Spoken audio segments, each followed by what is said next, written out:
Hello friends, welcome to Kiruthika's cooking. இன்றைக்கி நம்ம சேனலில் பார்க்க போகிற ரெசிபி பேபி ஸ்வீட் கார்ன் வச்சு ஒரு 65 ரெசிபி தாங்க பார்க்க போகிறோம்.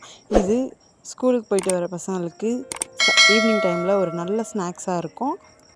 இந்த பேபி ஸ்வீட் கார்ன் 65 ரெசிபி எப்படி செய்கிறதுன்னு பார்க்குறதுக்கு முன்னாடி நீங்கள் நம்ம சேனலில் ஃபஸ்ட் டைம் பார்க்குறீங்கன்னா வீடியோ கீழே உள்ள ரெட் கலர் சப்ஸ்கிரைப் பட்டனை ப்ரெஸ் பண்ணிக்கோங்க. அப்போ தான் நான் போகிற வீடியோஸ் அடிக்கடி நோட்டிஃபிகேஷனாக வரும். வாங்க வீடியோக்குள்ளே போகலாம். இப்போ நீங்கள் பார்த்துட்ருக்கிறது 200 கிராம் அளவுக்கு பேபி ஸ்வீட் கார்ன் தாங்க எடுத்திருக்கேன். இதோட காஸ்ட் பார்த்தோம்னா 35 ருபீஸ் வந்துச்சு எனக்கு. அடுத்து இந்த பேபி ஸ்வீட் கார்னை நல்லா வாஷ் பண்ணிவிட்டு சின்ன சின்ன க்யூப்ஸாக கட் பண்ணி எடுத்து வச்சுக்கலாம். நான் வீடியோவில் காட்டுறது போல் இந்த அளவுக்கு போதுமானது. மொத்த பேபி ஸ்வீட் கார்னையும் நம்ம க்யூப்ஸாக கட் பண்ணி எடுத்து வச்சுக்கலாம்.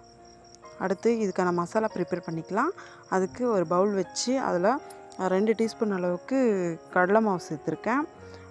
2 டேபிள் ஸ்பூன் அளவுக்கு மைதா மாவு சேர்த்துருக்கேன். அடுத்து 1 டீஸ்பூன் அளவுக்கு கார்ன்ஃப்ளவர் சேர்த்துருக்கேன். அதுக்கு அடுத்து தேவையான அளவுக்கு உப்பு சேர்த்துருக்கேன். அதுக்கு அடுத்து பார்த்தோம்னா தனி மிளகாய் தூள் 1 டீஸ்பூன் அளவுக்கு சேர்த்துருக்கேன். தனியாத்தூள் 1 டீஸ்பூன் அளவுக்கு சேர்த்துருக்கேன்.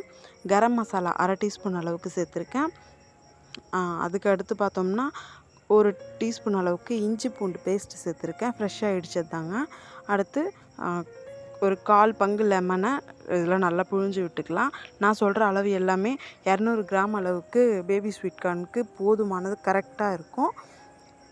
இப்போ எல்லாத்தையும் ஒரு ஜென்டலாக மிக்ஸ் பண்ணிக்கலாம்.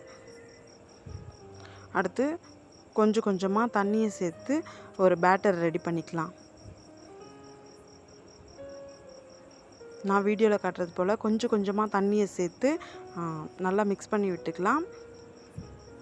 ஒருவேளை தண்ணி அதிகமாகிருச்சுன்னா கொஞ்சமாக நீங்கள் அரிசி மாவு சேர்த்துக்கோங்க. கட்டியாக இருந்துச்சுன்னா தேவையில்லை. அடுத்து 1/4 டீஸ்பூன் அளவுக்கு கலர் பவுடர் சேர்த்துருக்கேன். இது ஆப்ஷனல் தான், நீங்கள் வேணும்னா சேர்த்துக்கலாம், வேணான்னா ஸ்கிப் பண்ணி விட்டுடலாம். இப்போ வீடியோவில் பார்த்தீங்கன்னா உங்களுக்கே நல்லா தெரியும், பேட்டர் சூப்பராக வந்திருக்கு. இந்த கன்சிஸ்டன்சி இருந்தால் போதுங்க. அடுத்து நம்ம கட் பண்ணி எடுத்து வச்சுருந்த பேபி ஸ்வீட் கார்ன் க்யூப்ஸ் எல்லாத்தையும் இதோடு சேர்த்துக்கலாம். சேர்த்து எல்லா மசாலாவும் எல்லா க்யூப்ஸ்க்கும் நல்லா கோட் ஆகிற மாதிரி நல்லா மிக்ஸ் பண்ணி விட்டுக்கலாம்.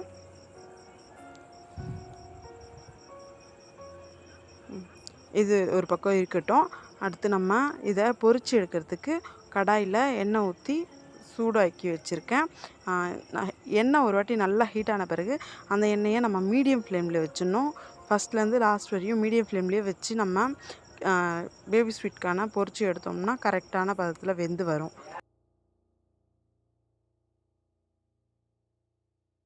நம்ம ஊற்றிருக்கிற எண்ணெய்க்கு போதுமான அளவுக்கு இந்த பீசஸை சேர்த்துக்கலாம். ஸ்டவ்வை மீடியம் ஃப்ளேம்லேயே வச்சு 5 நிமிஷத்துக்கு பொரிச்சா போதுங்க. எல்லா ஸ்வீட் கார்னும் சூப்பராக வெந்து வந்துடும். நான் வீடியோவில் காட்டுறது போல் இந்த அளவுக்கு வெந்து வந்தால் போதுங்க. இந்த அளவுக்கு கலர் மாறின பேபி ஸ்வீட் கார்ன் 65 எண்ணெயிலேருந்து ரிமூவ் பண்ணிவிட்டு ஒரு பிளேட்க்கு ட்ரான்ஸ்ஃபர் பண்ணிக்கலாம். வீடியோவில் பார்த்தீங்கன்னா உங்களுக்கே நல்லா தெரியும், பேபி ஸ்வீட் கார்ன் 65 சூப்பராக ரெடி ஆகிடுச்சு. இதே மெத்தடில் நீங்கள் காலிஃப்ளவர் 65 கூட செய்யலாம். ஏற்கனவே நம்ம சேனலில் காலிஃப்ளவர் 65 எப்படி செய்கிறதுன்றது நான் வீடியோ அப்லோட் பண்ணியிருக்கேன். இன்ட்ரெஸ்ட் இருக்கிறவங்க ஒரு வாட்டி செக் பண்ணி பாருங்கள். இந்த பேபி கார்ன் 65ஓட டேஸ்ட் பார்த்தோம்னா ரெஸ்டாரண்ட்லலாம் கிடைக்கும் இல்லையா, அதே அளவுக்கு எந்த விதமான மாற்றமும் இல்லாமல் டேஸ்ட்டு சூப்பராக இருக்கும்.